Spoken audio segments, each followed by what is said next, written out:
Right, fuck me, what the hell is going on? I'm going to try and summarize everything that I can in a short space of time. I don't want to be on here too long. I want to give you guys as much detail as I can about what is happening right now in the financial system without trying to overcomplicate anything. It's my interpretation from the information that we've got, and let's just jump straight into it. So to start with, we obviously saw Silicon Valley Bank announce that they were liquid on Friday, or going into liquidation. They are bankrupt. Why did this happen? A lack of proper risk management at the bank. Banks under 250 billion don't have to have as steep regulatory risk management as banks over 250 billion. Long story short, they essentially bought a lot of long-term treasury bonds that they put on their balance sheet as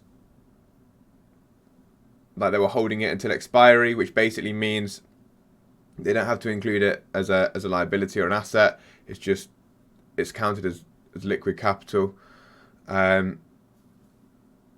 This is obviously not liquid, and with the high pressure from interest rate hikes, the yield curve on treasury bonds became inverted, meaning that these became a liability rather than an asset over time, meaning that the bank essentially became illiquid. People started to panic, run to the bank to try and withdraw. Makes the problem even worse because, as we know, fractional reserve banking, people don't have to hold, or banks don't have to hold full collateral for depositors, because what are the odds that everyone's going to come and withdraw at the same time? Well, when you have problems like this and we see rising interest rates like we have, this is when you see things like this happen. Banks start to go insolvent. So that's essentially what's happened at Silvergate. And let's have a little look through Mando's tweet. All I'm going to do is go up my newsfeed here and just try and explain to you guys what is going on. It's pretty complex in one way, and in another way it's pretty simple. What the USA do today will have an impact on our financial future forever. Like this, if they do the wrong things today, we could see the collapse of the financial system.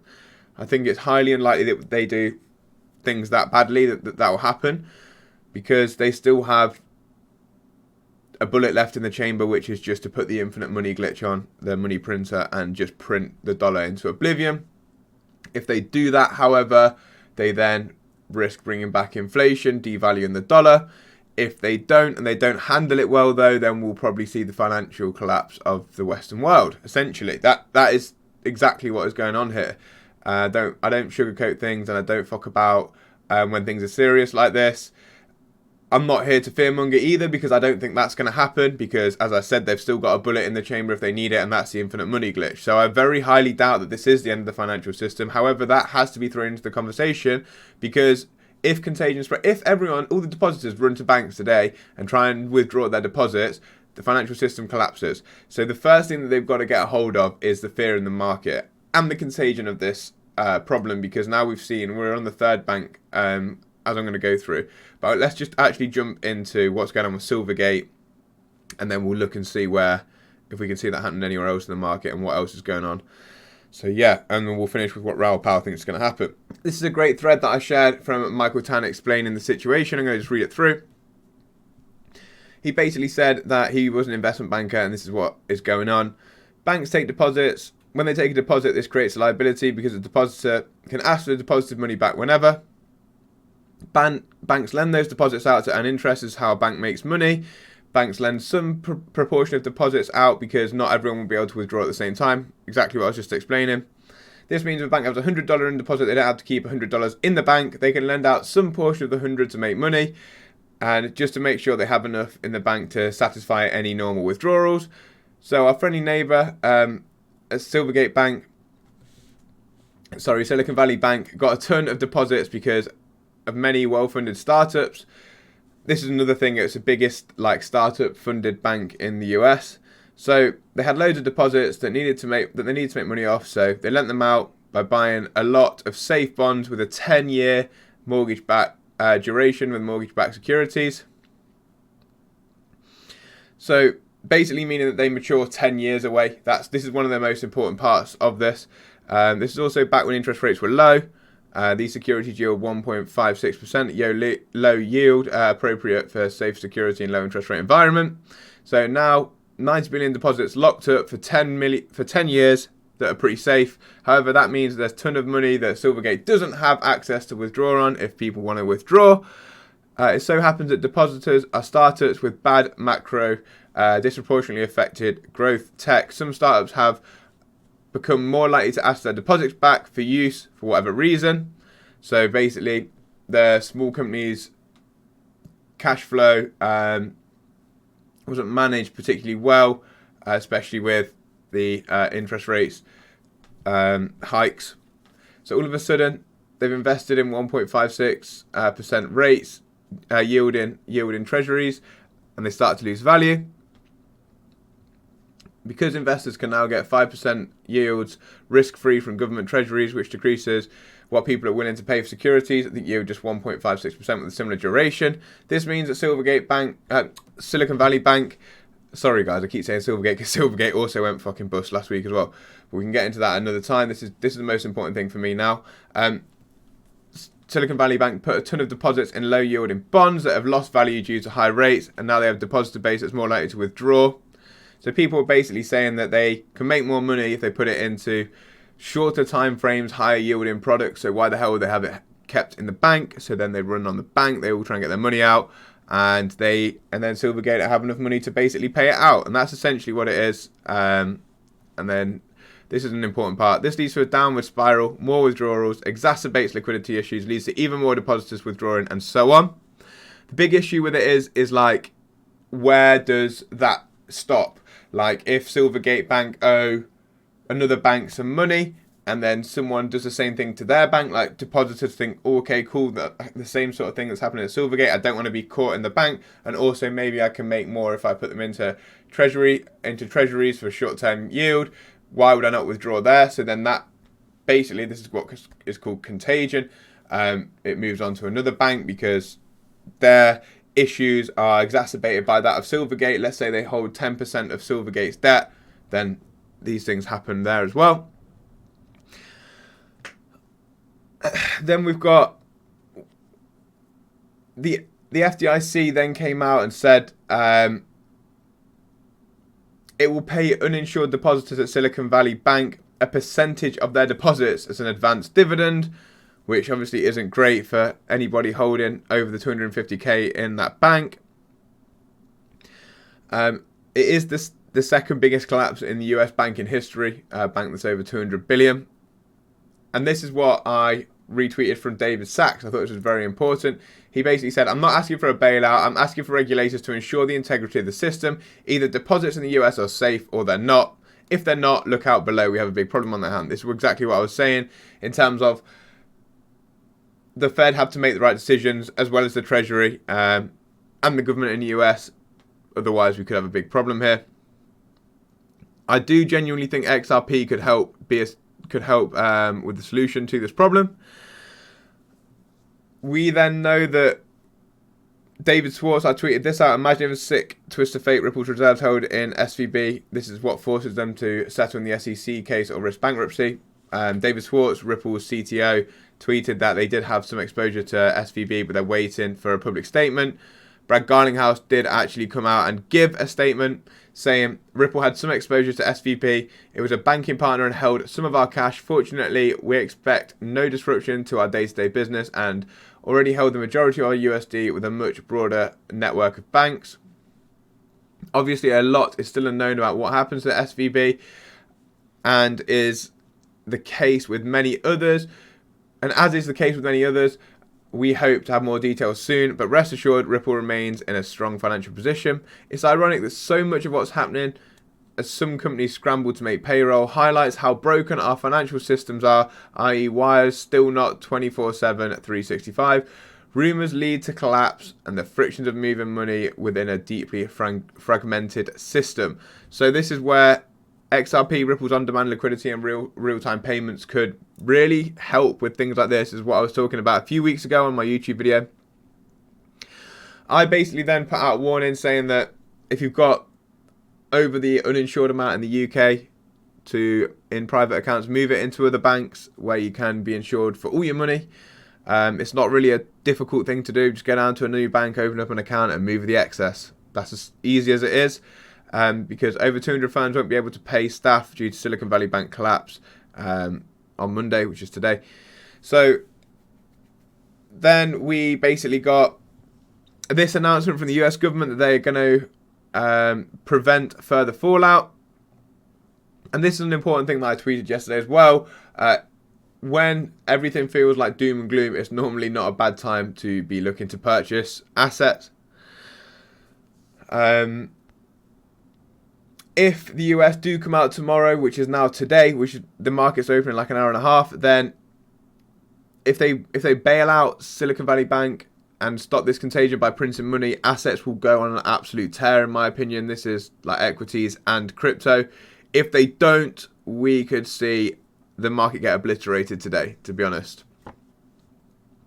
I've got a big picture overview from Raoul Pal, but I'm going to save that at the end because he's got two opinions. So, Signature Bank also then, 14 hours ago, got closed, by the state authorities, which is another bank that specializes in startups. The big thing here is that the three banks that have collapsed are Silvergate Bank, Silicon Valley Bank, and Signature Bank, and all three of those were the main banks for crypto companies in the US. Bit ironic, as the normal or the legacy financial system is collapsing and crypto continues to function fine, as in the blockchain has not faltered.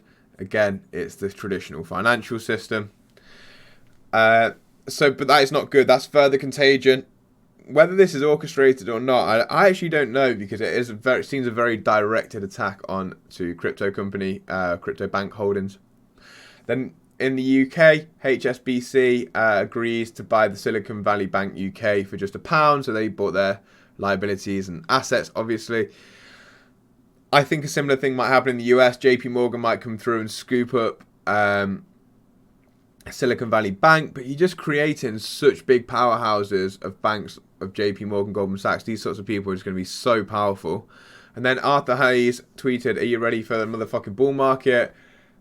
I think that this is the most probable answer, because if the US still have bullets in the chamber, one of those being to print money, they aren't going to let their system go down without doing that. It's just got to get bad enough, essentially.